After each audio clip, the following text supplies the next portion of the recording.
My name is Thúy and I'm of THÚY Custom Clothier, and my full name is Thúy Nguyen. It's a Vietnamese name, and it's actually a very androgynous name, so which I'm very proud of, and I'm glad my parents gave me this name.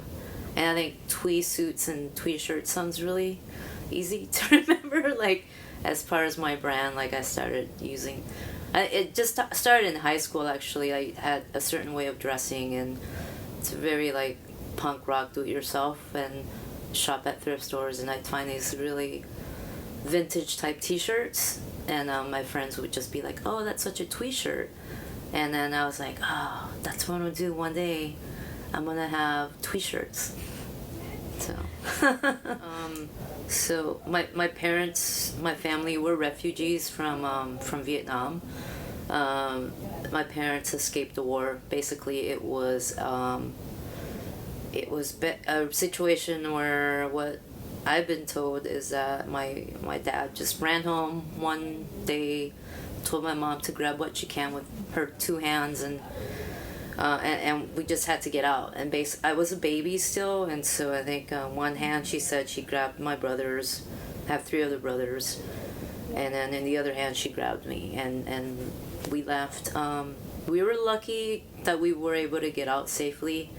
My father comes from he came from a very affluent family, and he also worked as an official for, I don't know, I think he described it as like some sort of like special CIA agent. And so I think it was like life and death basically for him and his family, like his brothers and sisters and his parents. For my mom though, she came from a poor family, more like kind of like what they labeled like farmers. She was the oldest in her family, and she was sent away to Saigon to basically to as a training as a seamstress, because her parents figured, you're the oldest, and so you're gonna learn a trade skill so that you can help support the family. And so my mom was sent away to Saigon, which is like the big city in South Vietnam, and and that's how my parents met.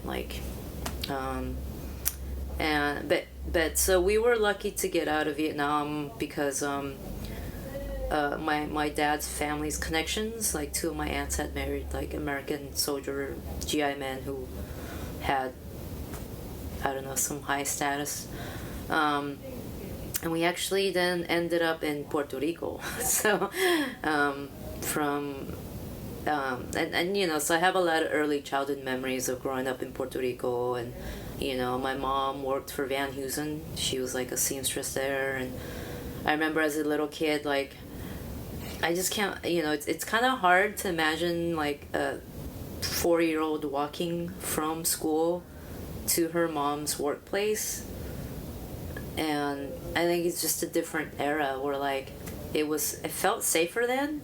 Like I have some memories of just walking by myself as a little kid to my mom's Van Heusen factory. And yeah, like I started school early because I have my birthday's in September, so my parents put me in school early. And also it was, new place, my parents both had to work, having nothing really. And we actually had this family from Puerto Rico who sponsored us over, because you have to get sponsored as refugees. And for some reason all my dad's siblings and his mom also ended up in Puerto Rico. And so, but we also had to get sponsored or something, and so Betsy and her husband sponsored us. And but yeah, my parents put me in school early. I think they put me in some sort of preschool, because I just remember always being the smallest, and I was getting picked on because I was the smallest. And just always remembering like my classmates were always just way bigger than I was. And later on in life I understood why. It was like, oh my god, like I think mom and dad put me in school like way too early, But it was also like, I think sometimes even like now I see myself as that kid of being like, I just did things just kind of did it You know, like I think I had some sort of like independence about me. You know, so anyway, so I used to walk to my mom's Van Heusen factory and sit with her, and or sometimes sit in the cafeteria and wait for her, or sometimes like fall asleep on the lobby lounge, and like her coworkers were always like, oh, you know, because I was like the little kid who would just come and visit, and she'd just be there sewing, and she was really good at what she did. She became she was so good that they gave her one of the sewing tables at the very front, which I think, from what I recall, she said that that was kind of a big deal, you know, just like, and everybody loved her. She just was just such a very kind woman, and just also very like social, you know, and she was also like, I mean, I can see why my dad fell in love with her. Like, she was just really stunning. Like, the story he tells me is that he saw her randomly one day in the street and just followed her, and then found out who her parents were, and then asked his parents to talk to her parents to set something up, because that's how you did it back in the days. But yeah, like and my dad was a really handsome guy. Like, he's really, and he's such a, I mean, I think I got my style from him, but I feel like I got my determination from her. Like, I feel like I got a certain type of work ethic from my mom, you know. Oh my god, I was the only one of most of my friends who drove. Because as soon as I turned 15 and a half, I was like, I'm getting my permit so I can drive. And my dad, you know, I had this little cutout picture of like, I remember, I don't know if you know Auto Trader. It's like this black and white car sales catalog. And so I used to be in love with like the Datsun 510, and so I would have this little cutout in my room. And one day I came home and I see this Toyota. It's like an old, kind of like the same, it's like this, the Toyota version of the Datsun 510, basically. It was like a Toyota Corona sitting on the driveway, old, like tan. I'm like, you know, I came home, I was like, oh. And my dad used to like, he is such a good mechanic. What he used to do is like, he would buy these old cars, he fix up the engine, drive around for a while until he got like, my dad just had these certain hobbies that he would just be really obsessed with, and then drop them, and then he would move on to next. So he had this phase where he would buy these old cars, fix up the engine, ride it around for a while, and then so one day I come home and there's this Toyota Corona sitting on the driveway, and I was like, oh man, what did Dad buy this time, you know? And of course we were really poor, so I think for him to have these weird hobbies that my mom was like, what are you doing with the family? Like, we've got 5 kids to raise. My little brother was born in Puerto Rico, so he was like, he's 7 years younger than me. I say he's an accidental baby. Just kidding. But no, I love David. He's like my little brother. He'll always be my little brother, even though he's like this tall, this big. He's like as big as the Rock. But yeah, so I go home, and Dad's like, look, I got you a car. It was only $100. I'm like, cool. You know, he fixed up the engine. So I was like one of the very few amongst my friends who had a car, because I was just like that independent spirit. Like, as soon as I can get a job, I got a job at 15. As soon as I can get my driver's permit, I went and got it. Because to me, it just meant my own freedom. I'm like, you know, I didn't really rely too much on like my family, really. Like, I just always wanted to do things my way, you know. And there's I had 3 older brothers, and they were also like into cars, and they also, as soon as they could, they had jobs, and they all, at some point, they all worked at U-Haul, because that's where my dad worked. Because one of my uncles, yeah, U-Haul, yeah, isn't that ironic? U-Haul, I'm a lesbian. But I was like, when someone told me that joke, I was like, haha. I'm like, guess where my brothers, my dad work. Because my uncle Jerry, who was like, he was one of the American GI men that one of my aunts married, and he was a manager at that U-Haul. So my dad, you know, eventually we all moved to California from Puerto Rico. So it was like one at a time, kind of like, you know. But yeah, they all worked there and had, I don't know how boys do this, but they're able to like always have money to buy things for their cars. And so all three of them had a Mustang, like these old Mustangs that they found and they fixed up.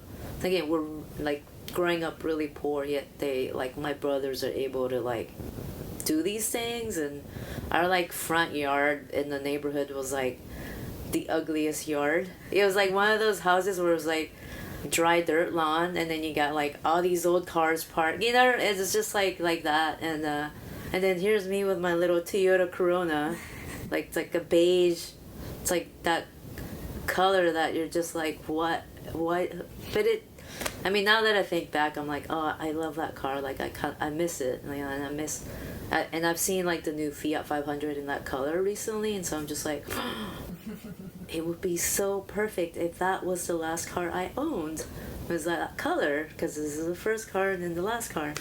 Well, I think I studied arts basically. I got into photography, and then I went towards cinema, or was it wise? No, I think I started cinema first.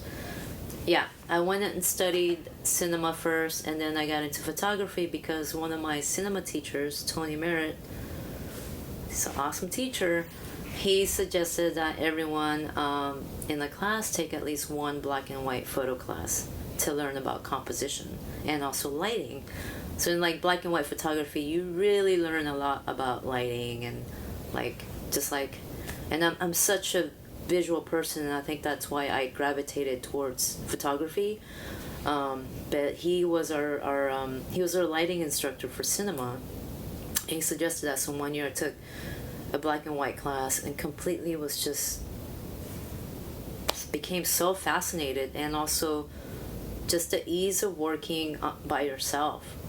Because, you know, like cinema is like, you need a team, and when you're in college and you're working like all these jobs and trying to pay rent, and like you're just like, like, how do I make this film project? But I need people, but it's just hard to like, because everyone's got their thing going on and you can't pay anyone, and film was expensive back then.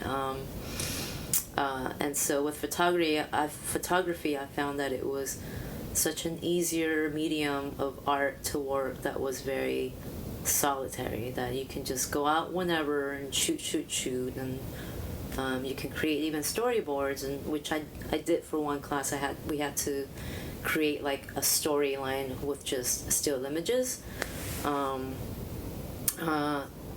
City College of San Francisco. Yeah, I went to Evergreen Valley College in San Jose, and then I fell in love and kind of did the U-Haul thing basically, and moved up here for my first girlfriend, and been here ever since.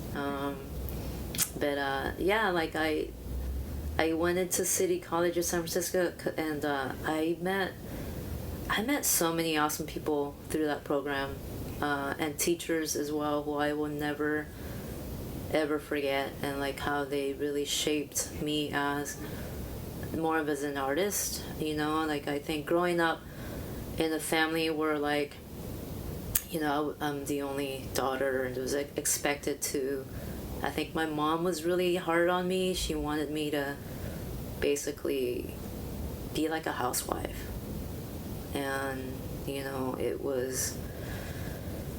I just never saw myself as that. Like, I just was always like, no, I want to do this. I want to do this or this or this, and also, like, growing up with boys was another challenge in itself. As the only girl, was that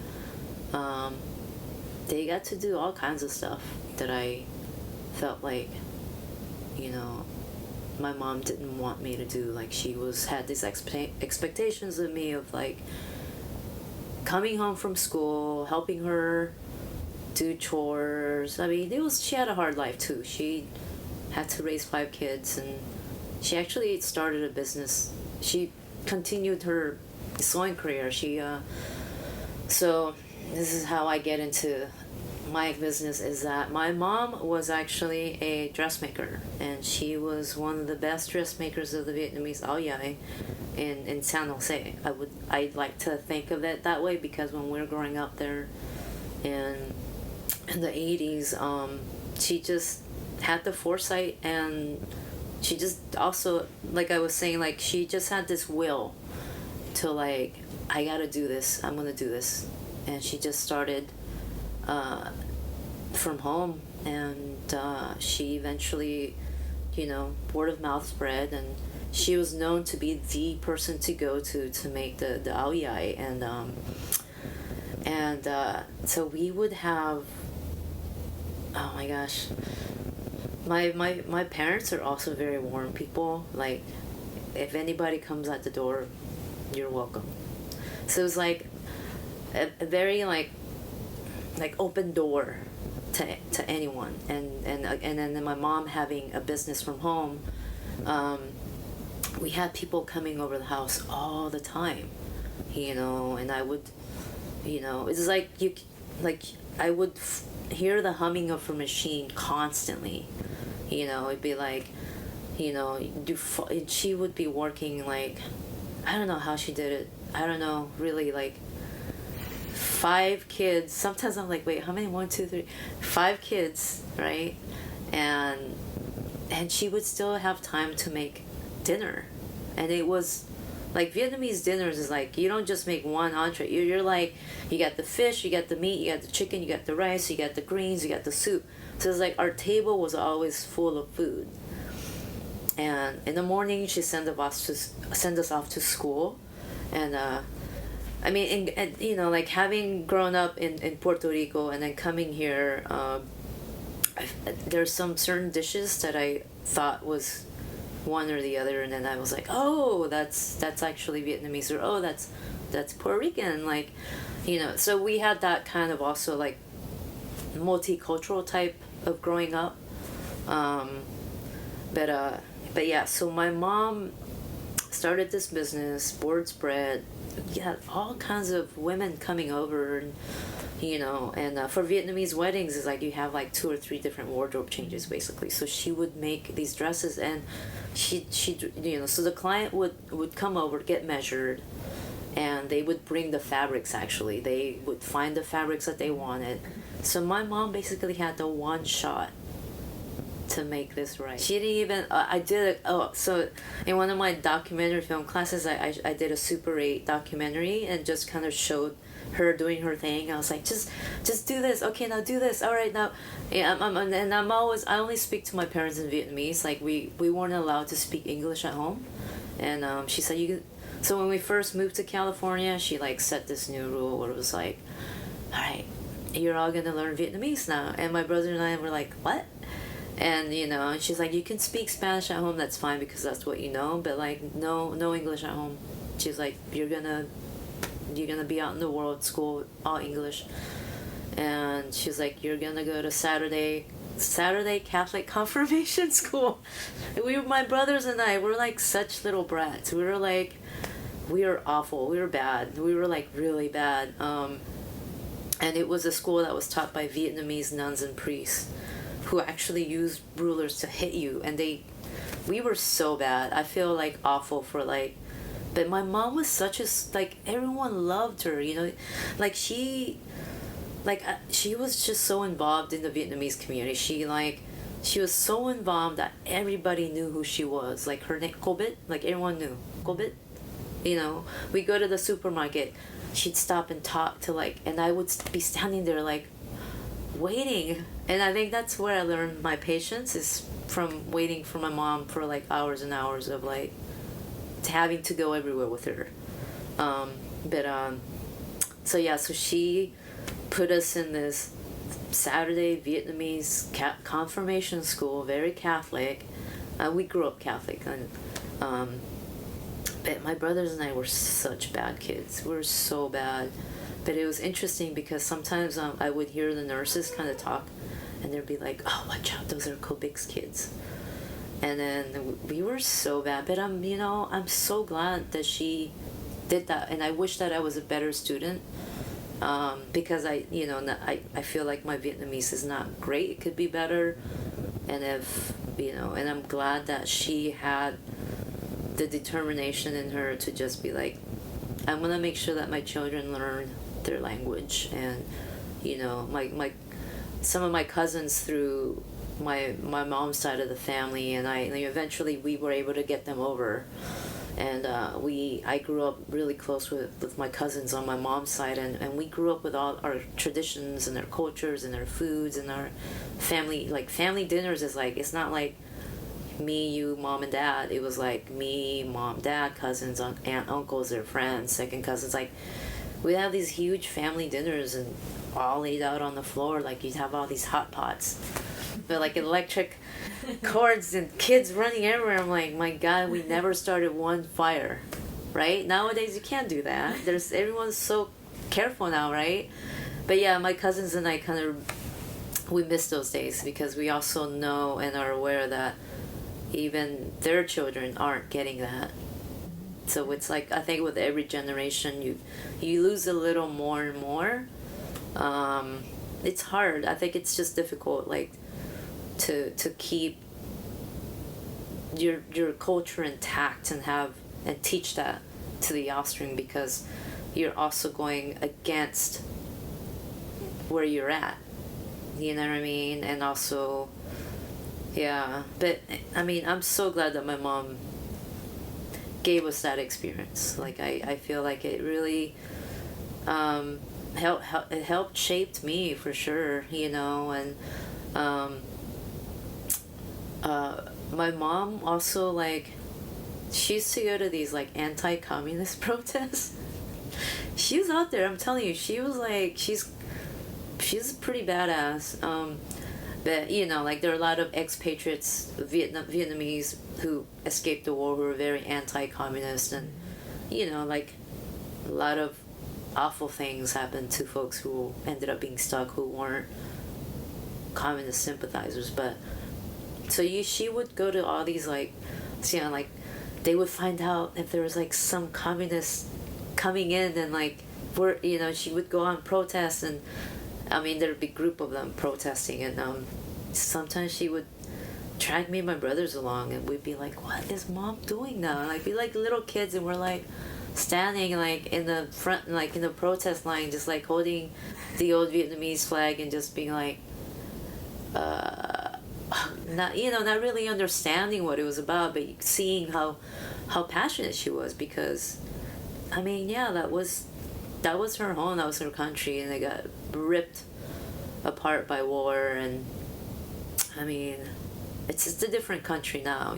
I've been back, and it's and I know that there's been a lot of changes, and I want to keep going back, but I've been back to Puerto Rico twice, and I also like feel lots of familiarities when I go there, and also like when I walk around like the more Latino community, like neighborhoods, like when I first moved to San Francisco, I would walk around the Mission a lot, because it just all felt familiar, sounded familiar. Some of the foods was like, tasted familiar, but I also like kind of yearned for that, wishing that I had known more about people, like having more experience there in the country where I was born, the country that my parents are from, but I think, again, like, all these things obviously have shaped me to the person that like I am, of like having this two very different cultures, but always a lot of times feeling like I don't know where I belong. Obviously I'm Vietnamese, but like never feeling quite like Vietnamese, because I, like, with other, like, when we went to that school, like my brothers and I just felt like outsiders, you know, because we really didn't know a language and we didn't have any memories of it, and all the kids had just come from there, so they remembered it. They spoke really well Vietnamese, and that we felt like we just, you know,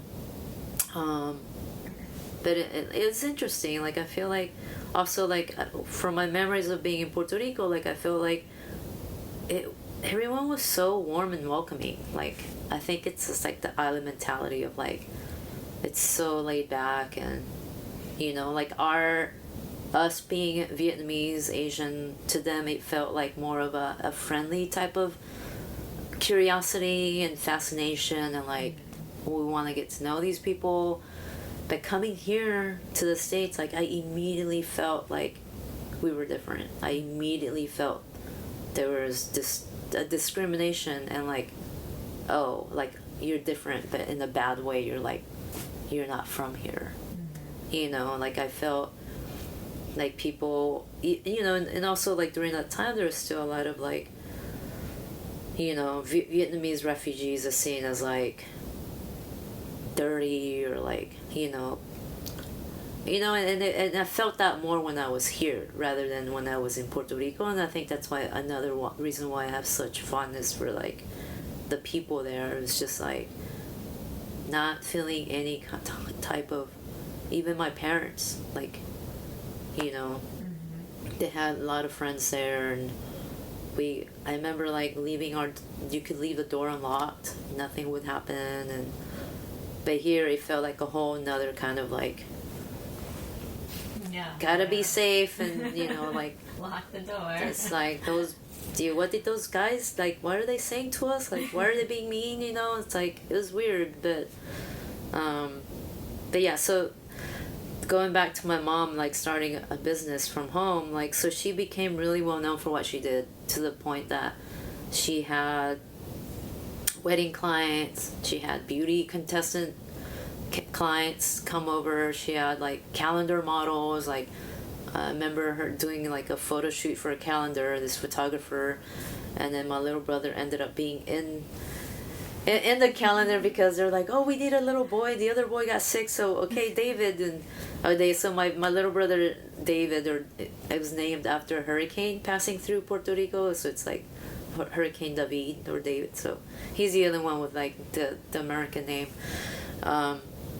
But so she used to have all these like beautiful women coming over at any, you know, my brothers and of course she would be like, hey, you gotta turn off the TV, and like, you know, our guests are here, so you guys gotta make space for them. And so of course me and my brothers, we would just sit there and stare, because we were like, wow, like these beautiful women, just like, you know. And I like to think of it as being her fault for why I'm gay. It's like, well, Mom, like you had all these beautiful women coming over all the time, like what are we supposed to do, you know? I think that's why I'm gay. But yeah, it was so just growing up around that. And she sometimes would have one room that was just like for sewing, and she would have like, it just drove me nuts even to this, like this is why I think that I'm really particular about like little things on the, so there'd be thread everywhere all over the house, but just like hang on you know what I mean? Like she would be covered in it. I'm like, Mom, like, you know, like the lint roller thing was like my favorite thing. If we could, and you know, she didn't buy those things, but sometimes I would be like, can you just use it? Can you just buy one, please? But she didn't. You know, again, my mom was very like smart with her money. My dad wasn't. My dad was just like, you know. But my mom was the one who like, we have a family, we gotta do this, you know, very tight. I mean, I understood as I got older, I understood why, you know, and you know, we weren't spoiled, obviously, you know. If she ever bought ice cream, we were only allowed one scoop. So you got 5 kids fighting over who gets the biggest scoop of ice cream, and it was always vanilla, God. Now and then she get Neapolitan because that was her favorite. Yeah, she would there'd just be thread. Like, I'm looking at these little pieces of lint right now, and it's kind of like, I'm not gonna pick them up, but I'm like focusing on. So I think it came from that, from like the house just being covered with all kinds of thread. And then I remember there was one, we moved around more than because we rented, and so for our first house that we got, that was probably the longest that we had stayed in one house. And she would have these plastic bags full of fabric scraps, and it would just accumulate in a corner. It was like, why are we saving these? She's like, I have no idea to this day why she would save these scraps of her client, because it was like, you only got enough for one dress. But so that documentary I shot of her was like Super 8 black and white, and then I did a separate audio recording on cassette tapes. I kind of like try to synchronize it when I showed it in the class. And there's some women in my class who, like, after they saw it, they were like, they would just come up to me. They were like, one was really, she was like really teary-eyed, and she was like, oh my God, that just reminded me of home, like made me miss. But she was also Asian. And she was an immigrant, so I think it really hit her. And then another woman was like, I can't believe your mom doesn't use patterns. And I was like, patterns? Like, what's that? And she was like, that's what you cut first before you cut. And eventually, of course, later on, I took some sewing classes and took a pattern making class, and I was just like, holy shit, like, after when I shot that documentary, and when it took someone to point out my mom's craft for me to get it hit me that day to how skilled she was, and I was just like, oh my gosh, like, she would cut, she would mark out the measurements and just cut into it, and it was a one piece, so it had to be perfect. And she would just be sewing. Sometimes she would have these deadlines, and she would just sew late into the night. Like, this is like the humming of her Yuki machine. Like, it's like you could hear it, like morning, night. Sometimes you're awakened by it, like abruptly in the morning. Of course, you're a kid, so you're like a little brat, and you're like grouchy, whatever. But this is what she did, and she was able to get us off to school, have us breakfast. My mom used to give us like café con leche. I'm like, little kids drinking send us off to school. I'm like, my mom used to give us I'm like, no wonder I'm short. Because they say like caffeine stuns your. And my little brother's like this tall. Supposedly her father was really tall. I have some tall cousins and stuff.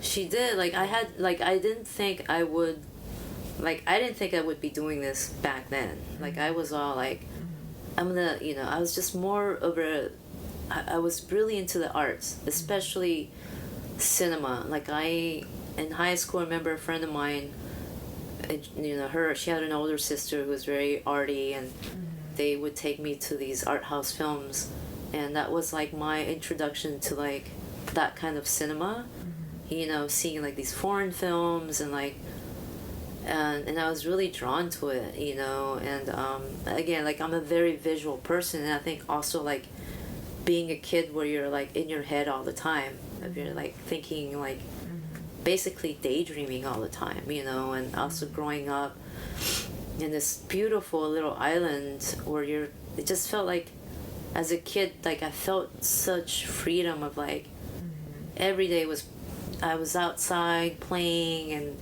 my dad would take us to the beach, and like, it was just, like that kind of like childhood of like, and like we would go on these drives, and I would always just stare out the window and just like imagine things, and I think being a kid that is always in your head, I think that that's what led me to like, I think more into arts. And I think with this, like, I got into it because like I felt like there was a need for it, and also because for being a small sized person and being, I identify as Butch, and I've always been a tomboy, and I've always wanted to wear my brother's clothes, and as soon as I could, I started kind of stealing some of my dad's clothes. I still have a pair of his like slacks and like vest, and I don't know what he did with the jacket, but I wish he still had it. But like I would go thrift shopping to find clothes for me, and I would learn how to like alter them so that it would fit me better. And I also have, like growing up with like a father who's like always, as soon as whenever you walk out the door, you have to be dressed up. Like he would always be so sharply dressed, and we'd sometimes be like, Dad, where are you going? I'm gonna go buy milk, but he was and he was such a good looking guy. And my mom, made all her outfits, and so I think I, even from a young age, I was very aware of like fit, and like always like I used to shop for my little brother. I say that my little brother is my first model, because I would 7 years younger, and I also, one of my responsibilities was to help raise him, to take care of him basically. And so as soon as he started school, like I would like get his little outfits out and like put them out for him, like, tomorrow you're gonna wear this. And of course he's like a little kid, like, no, I don't want to wear that. I'm like, no, you have to, and be like, no, you get over. I remember like going thrift shopping, and I would be like, oh, this would look so good on David. You know what I mean? I was just like, oh my God, just shopping for me really, but like for him, because it was just like, he's my little, I'm gonna dress him up, So I identify as Butch. I identify as queer. I feel I've always been more comfortable with the word queer, because queer is so, I feel like it's so all-encompassing. Like it's so many things, and that's what I feel like. I feel like I'm, my identity is not one or the other. It's not, obviously it's not black and white. It's just like there's so many things that make who I am, from like, just early childhood experiences to like, coming into terms with my sexuality in my like 21 really. I was a late bloomer, and like but also always feeling like a tomboy, and also like growing up with 4 brothers, it's like I know how to relate to boys, and sometimes I feel like more masculine because of that kind of growing up. And I've always felt really awkward around like women who are especially very feminine, although like I love to date feminine women, but growing up, like I just didn't know how to be around them. And again, that goes back to like starting school way too soon, or like not knowing anything about popular culture, not knowing anything about the fashion trends, not knowing anything about hair, makeup. Like, I was always just a tomboy, and always, just because we were poor. I think we also, I had hand-me-downs, or like my mom would take us to Thrift Town, and but I didn't really get a real sense of like fashion really until like I realized that my mom would always want to make me clothes, and then she asked, how do you want to make it? And then I was like, oh, cool, so if you make me a shirt, I want it like this. She's like, yeah, I'll make your shirt like that, but it has to be the fabric I pick. I had all these funky little outfits. Oh my God. Freshman year, you should have seen my outfits that my mom made. They're like almost like pantsuits, because it'd be like matching top bottoms with the same fabric, and it'd be like pastel lavender, or like this yellow, like it was just really bizarre colors that kids in high school didn't really wear. But I would be like, I'm like, cool, okay. I use she. I think there was a short while when like I used they, because like everyone started using, and I was like, yeah, I'm kind of like both, but But then the more I thought about it, I'm like, I actually, like, I like that I'm, a woman who's queer, who's butch, who looks this way. And I feel like one of my jobs in this world is to challenge people's perspective of what man is, what woman is, what a she looks like, or what a he looks like. And it's like, I actually don't, like, the other day I was at a store and in LA, and this guy was like, "Oh, sir, do you need any help?" I'm like, "Oh, no, thanks." And he, like, of course he's like, probably knew he said but I didn't mind it. Like, I don't mind it, because I feel like, oh, good, like, I challenged you and what you thought I was, and then you realized that I wasn't who you thought I was. And I think, like, I feel like to do that in our society, it helps broaden people's perception, you know what I mean? And yeah, so I definitely, I do. People ask me, I'm like, yeah, I go by she, I'm butch, I'm queer. I feel like queer is a positive. I feel like she's a positive. I feel like being a butch woman is a positive for me. And I also don't mind if somebody identifies me as a he or a they, or, you know what I mean? Like, I just, Well, with suiting, it was more because it's something that I like. I mean, when I think in my 20s with my first girlfriend, we loved to dress up. And she had this very 1930s type aesthetic, and she introduced me to, like, Anais Nin and Henry Miller, like, all those, and so we had this very, I felt like we had this very matching type of aesthetics as far as our dress. When we just loved going out and dressing up. We dress up, go out, and I think over the years, like, I've always, like, every time I went shopping for a suit, like, it was just always hard for me to find something that fit. Again, because I'm like 5'4", it's hard to find men's clothes that fit someone who's as short as me. And I found a few suits that kind of were close, and, like, I went to some vintage shops and would find some, and I even went to, like, the men's warehouse, and they got me, like, a little boy suit. And I've obviously outgrown boy sizes now, because, like, I've kind of gained a little more weight, because I was really skinny back in my 20s. But I think also with the internet, like, it was easier for me to find tailors that I can work with. And I did some research, and I met a master tailor from Bangkok, and we talked, and he was like, okay, if you want to do this, like, so this is how we can make it work. And I tried them out for like 3 months, and was like, I really loved the communication with them. I loved that they were open about, like, saying outright, like, our women actually work in high positions too. They're not just the seamstresses. I love that they're a workshop and not a factory. And like, Thailand has very good labor law practices. And they were really right off the bat, like, when I said I work with mostly a queer LGBT community, and they're like, they didn't even flinch.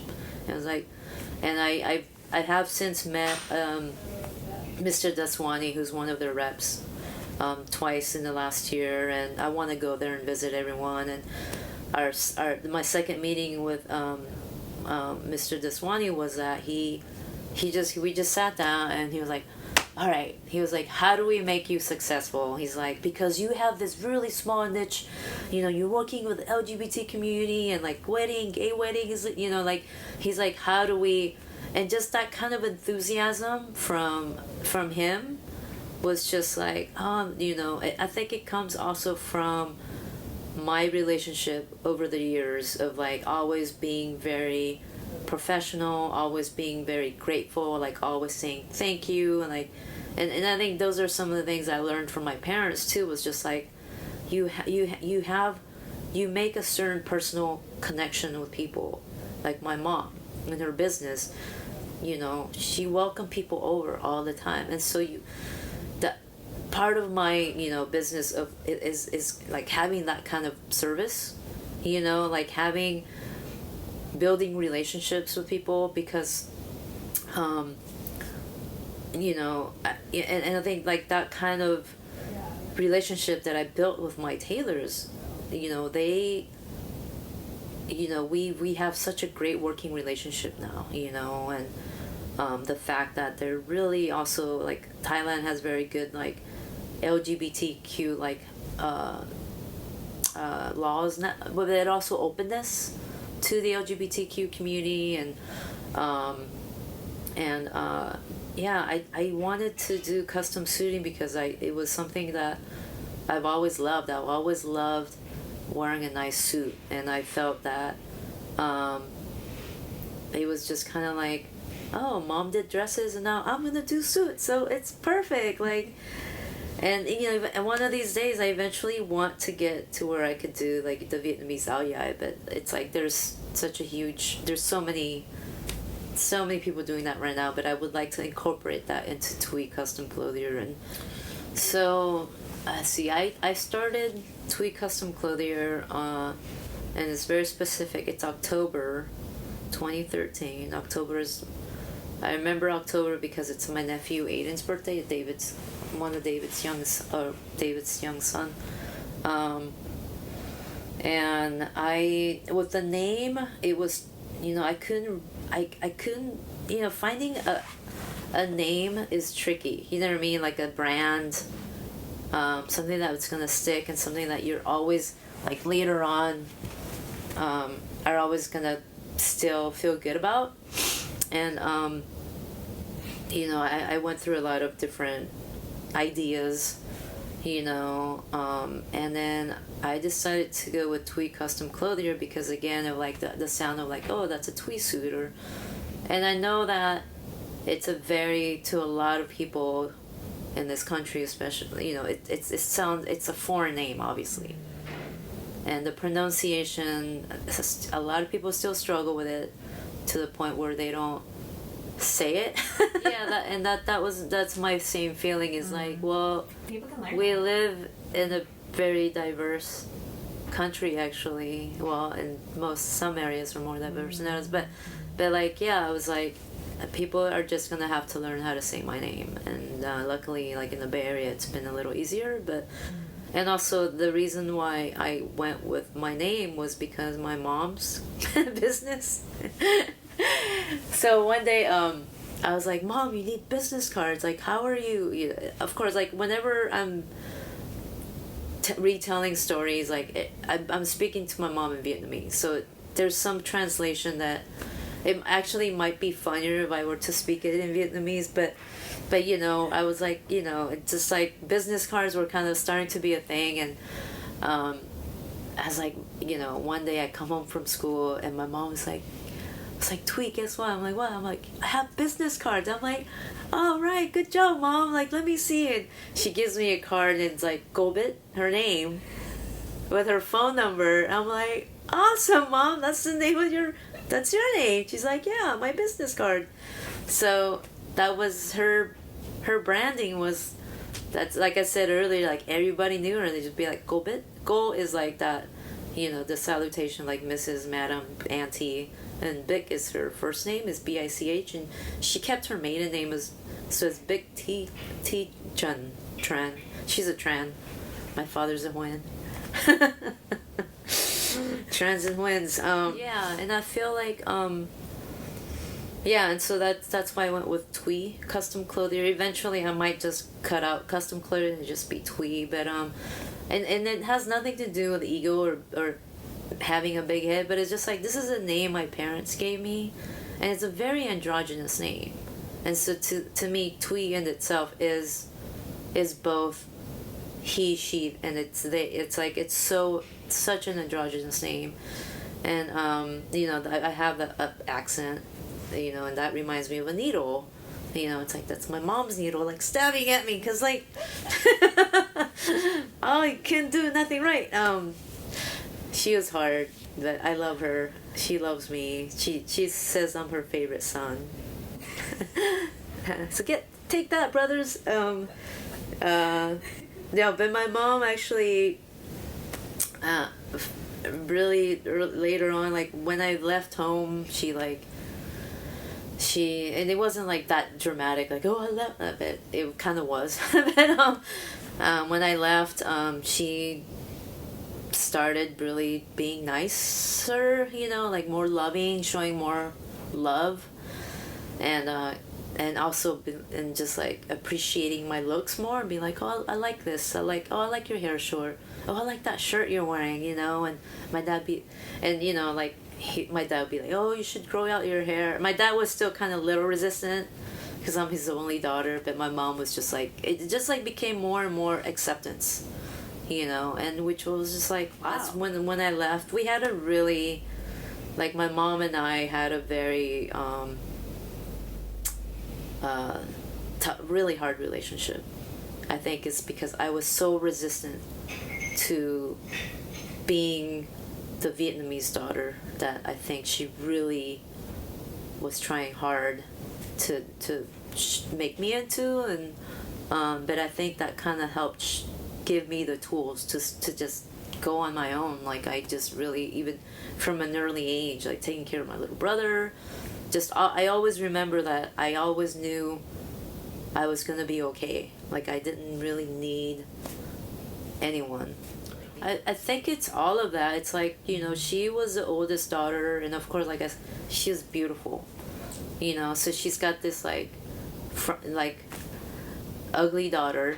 I'm like the ugly duckling, and she's like the beautiful princess, and I think that was probably a little hard for her too, because I think for most mothers it's hard to like see their daughters kind of not mirror them. I think especially maybe, and I can only speak of like culturally Vietnamese, it was very hard for her to not have a daughter who was the complete spitting image of her, of her being always, the best looking daughter, like really obviously very charming, having lots of admirers, and then suddenly you have this ugly duckling kind of a daughter who's just like so stubborn, and just would just wander off. Like, my parents were like, you would just, as a kid, you always just wander off, like you just be like, and again, that's what I was saying, like I was always in my head, and I think that was hard, and I think she really, for a really long time, she was like, you gotta learn how to do these things so that when you get married, you can take care of her. I'm like, I'm not marrying someone to take care of them. If I marry someone, it's because I love them, or I could take care of myself. And I think even in her doing of like trying to instill these roles in me, it kind of backfired, because then I kind of just learned how to do things a lot on my own, like I kind of became really independent early on, and just was like, but I think also, like, again, genetically, I must have gotten a lot of her strong will, and like, when she started accepting like the way that I look, and it wasn't like, for me, it wasn't like I didn't really ever really begged for it. I just did it.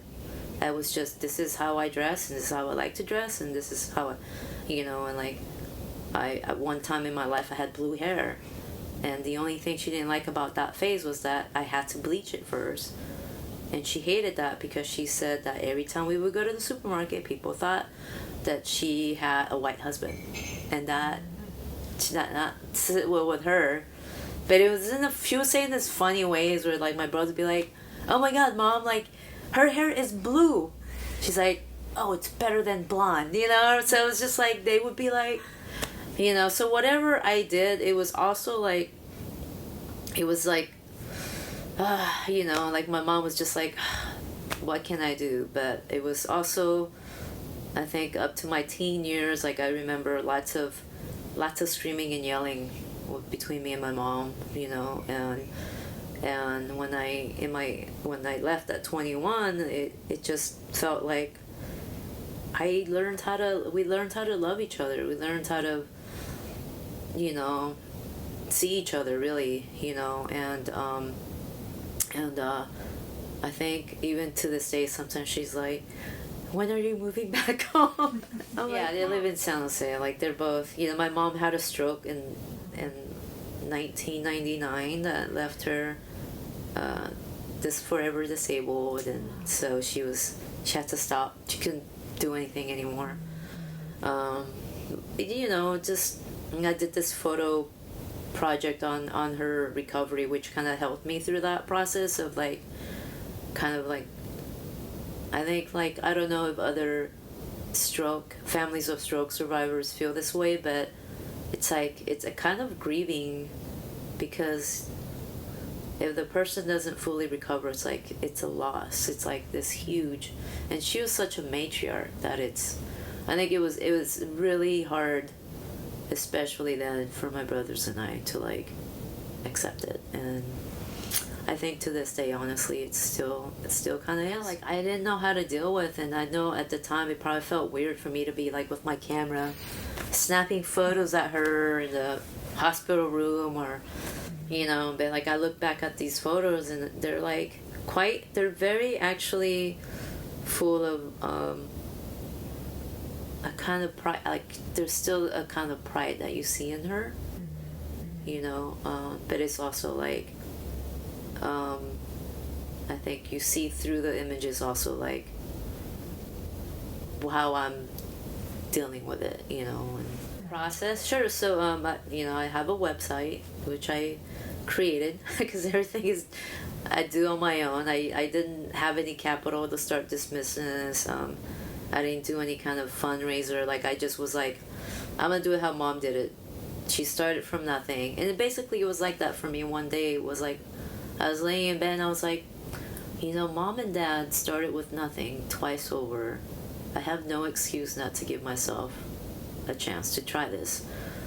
So what I do is like, people will book an appointment with me, and I do private consultations. So this is where I meet most of my clients, and I've started doing also like pop-up locations. Like, I'm doing a pop-up tomorrow at Strapping, and I also try to branch out in Los Angeles. And I had 4 clients there, and it varies sometimes at their home or where I'm staying, or one client I met them at their room because they were down there for a conference.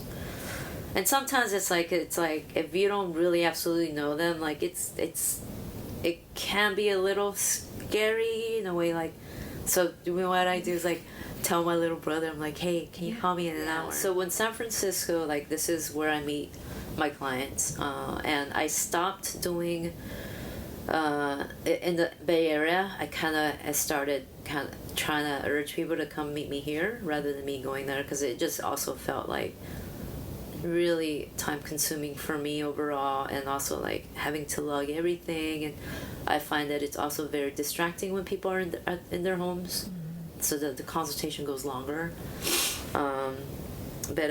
So what I do is I set up a consultation for for a custom suit, 2-piece suit. I do up to close to 3 hours of consult. Sometimes it goes a little longer, and sometimes it goes right at that length. What I also started doing recently was a friend suggested, actually my friend who owns this clinic, she's one of my close friends and actually used to work at this clinic. But Marnie now has 3 locations, so she's a smart business person. So she suggested that I do phone consults, complimentary phone consults, up to 15 minutes. So you kind of get an idea first before you meet them. And so I'm like, oh my God, that would save me so much time, because there have been some consultations where, like, at the end of it, you know, people are like just unsure, and then it's like I just spent 3 hours, and you know, and other people, and sometimes I do take a deposit. So during the consultation, you know, they're welcome to come and bring a friend or friends, as many as can fit here. So I sit there and they sit here, and funny, it's like this room is called the therapy room, so it feels like that too. So I feel like my consultations, like I was saying earlier, like it's very personal what I do. I feel that a lot of my clients that I work with do have certain body issues and do have certain experiences with going shopping that really make them uncomfortable. And so I feel like the space already sets the mood. Like it's very calming. We sit down.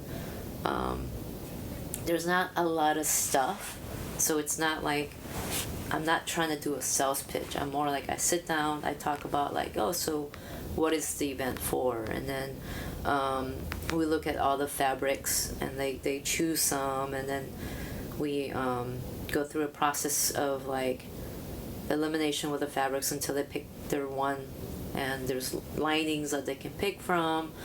When they're still daylight out, we kind of walk out with the fabric so that they can also get a sense of the colors in daylight. And I have some more lights that I actually set up here that are for just kind of browsing through the fabrics. And then so we pick out the fabrics, and then I take their full measurements.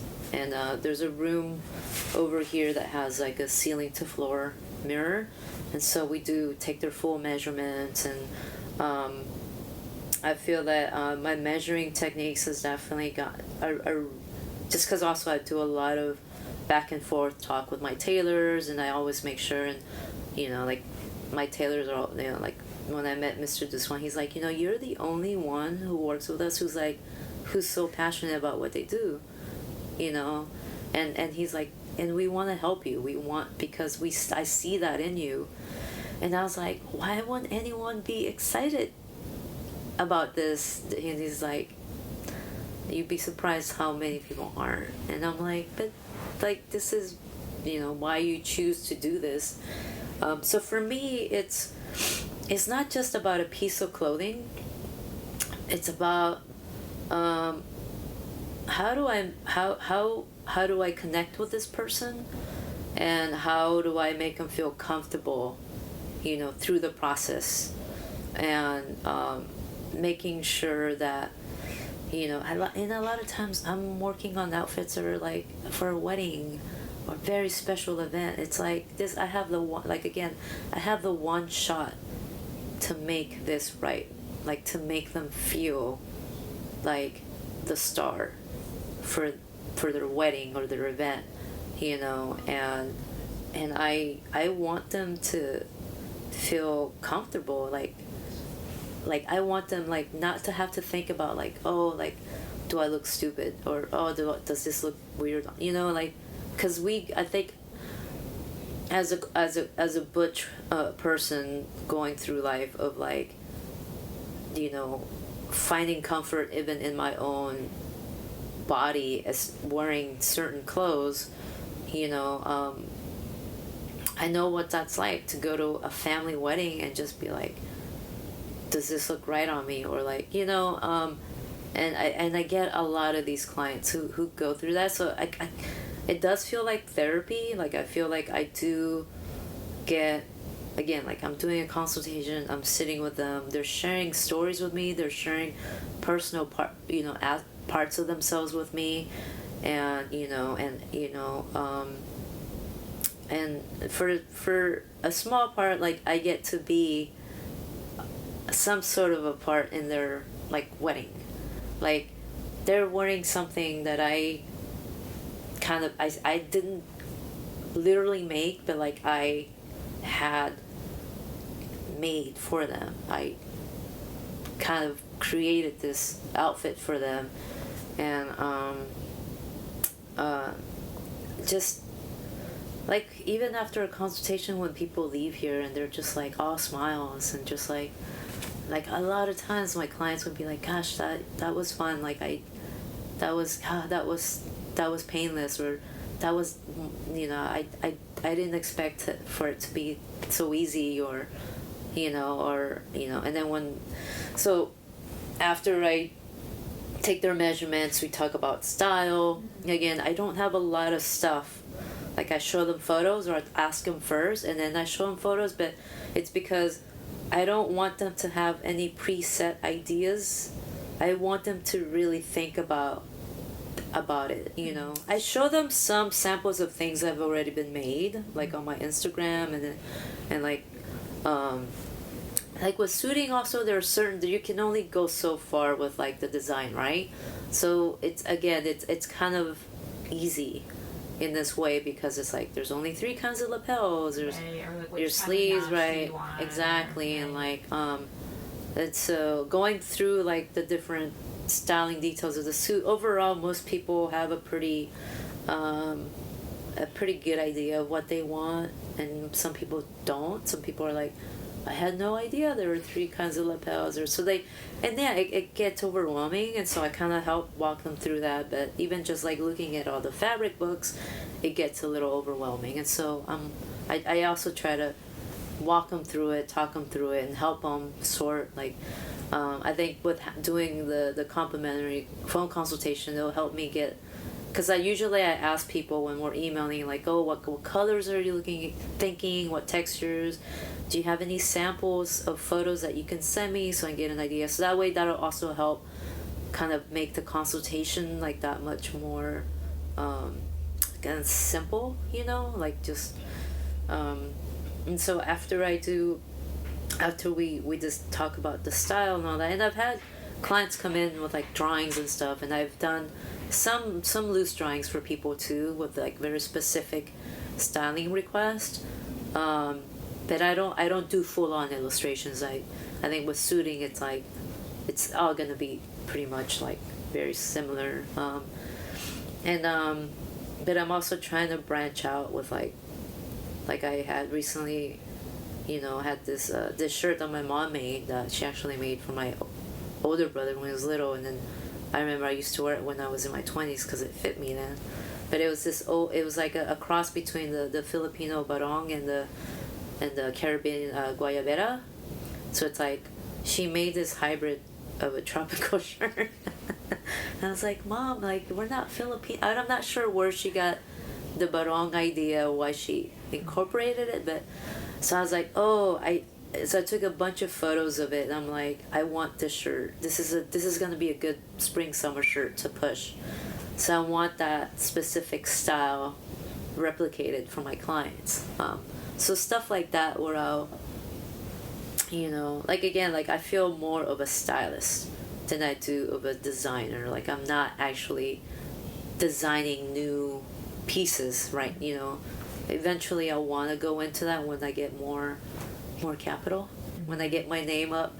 Right now the focus is more on like growing my clientele, growing my name, like tightening up some things, and I'm doing all this on my own because I just want to make sure that I know I can do it before I like, you know, I just don't want to go into debt. Like I don't want to. Yeah, and like the lone traveling salesman, like I could see like I kind of want to do a drawing of like a shadowy figure with like a case going through like a light tunnel. You know what I mean? Like that could be my next.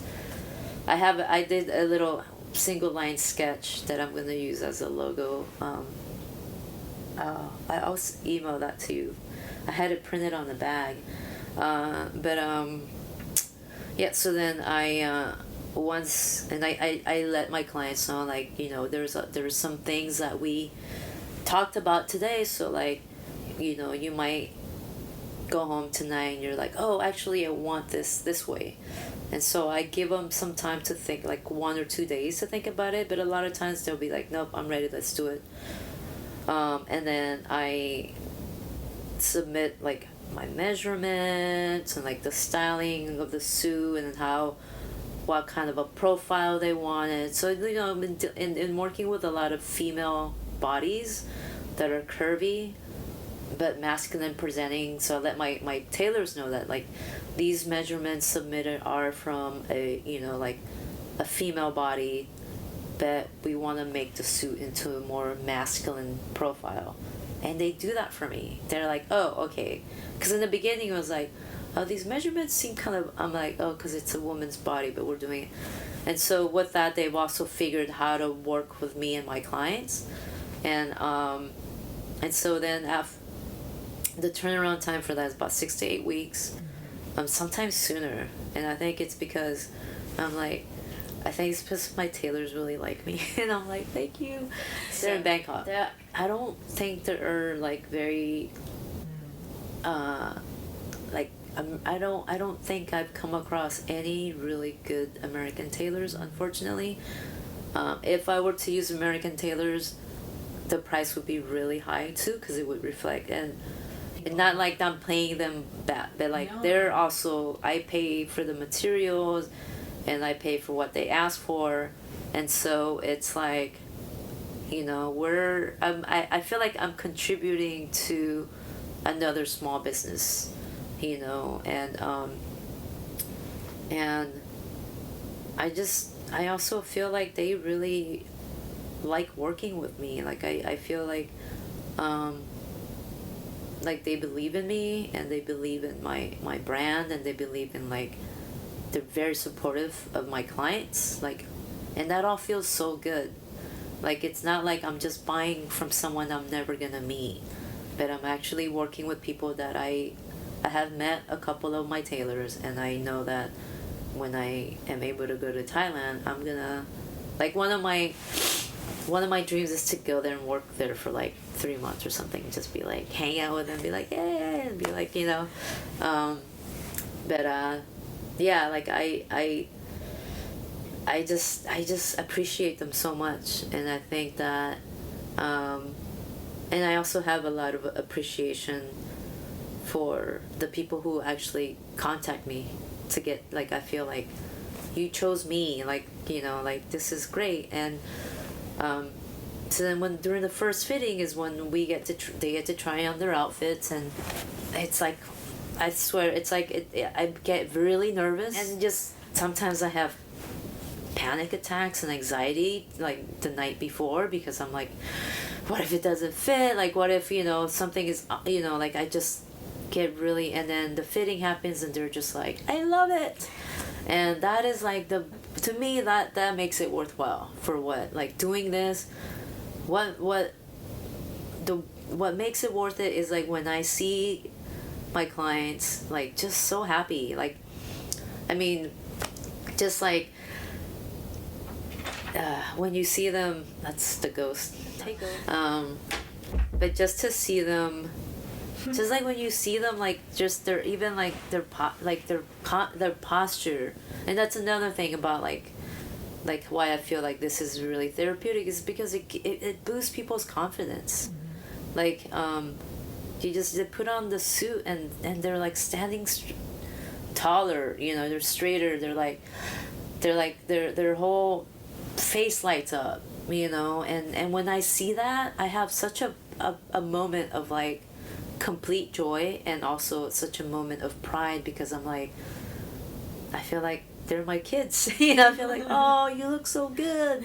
And a lot of times it's like, I find myself just being like, my jaw is just like, oh my god, you look so good. And I'm not saying that because I helped, but it was just like, you look good, you know.